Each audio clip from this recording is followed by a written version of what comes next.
As far back as 2018, I was rocking the high carb grams per hour fueling strategy on the bike, pushing into the triple digits. But there was one piece missing. And even today, you might be missing it too.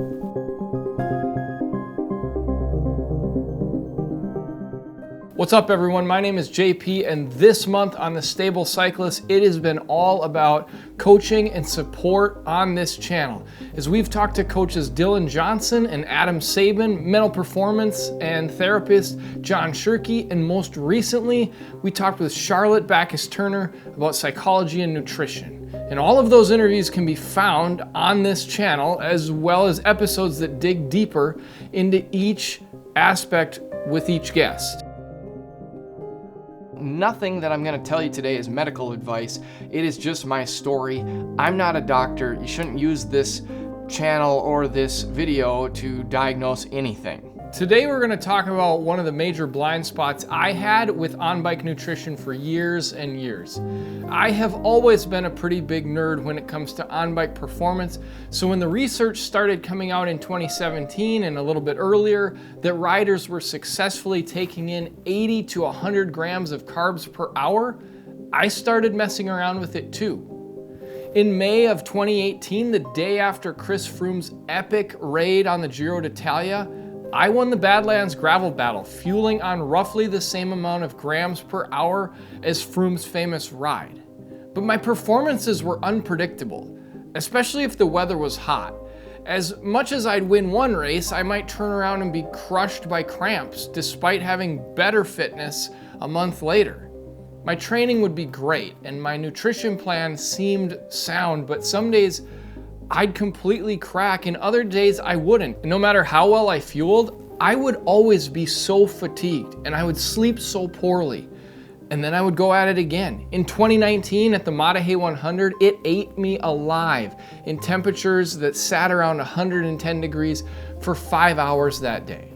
I attributed most of my struggles purely to the heat, and in hindsight also some to my mental health battles that I was beginning to truly face.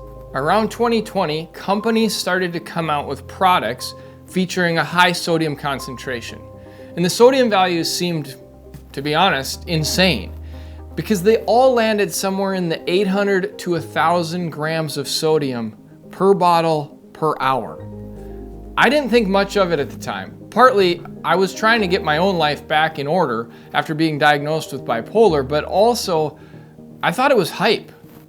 But as I started racing again in 2021, I started having the same problems as before. I would be on fire one day and unpredictably bad the next. And for all my life as a bike racer, I had predominantly raced in a white kit. That is until 2022, when the team that I raced for, Maple Lag Resorts, went with a full black kit. Now, the kit looks dope, but as I raced that year, I started to notice I was carrying around a significant amount of white salt at the end of races.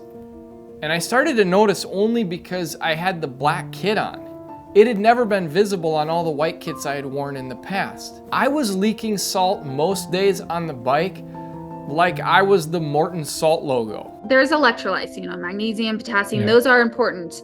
But sodium really drives muscle contractions, and it gets lost through our sweat. You might not be a big sweater, but you might lose a lot of sodium. You also lose it through your breath. So if you think of yourself riding, you're like breathing a lot. So you might be losing a ton too. And so it's really good to test it. And now with I saw Gatorade has patches you can put on. I don't know how accurate they are, but now there's all these different testings.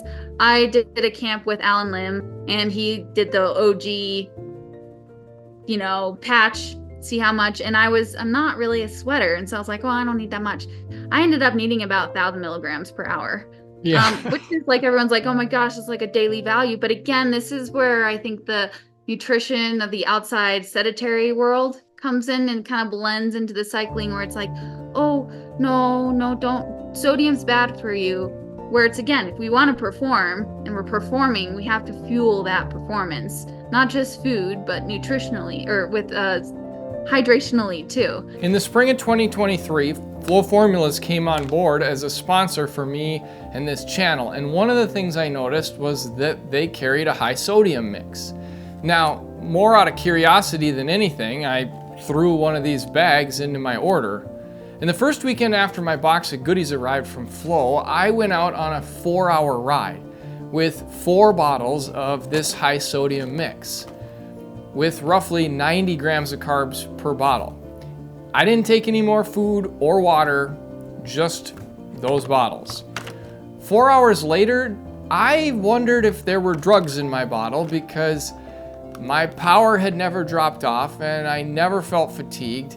And when I got home, I had energy to play with my kids and do yard work and be the best version of myself. And best of all, when it came to sleeping that night, I fell asleep nearly instantly. Look, completing a workout without optimal sodium may not seem like a huge deal, but there are so many issues that can arise after the workout is done. It may cause even more cramps at night.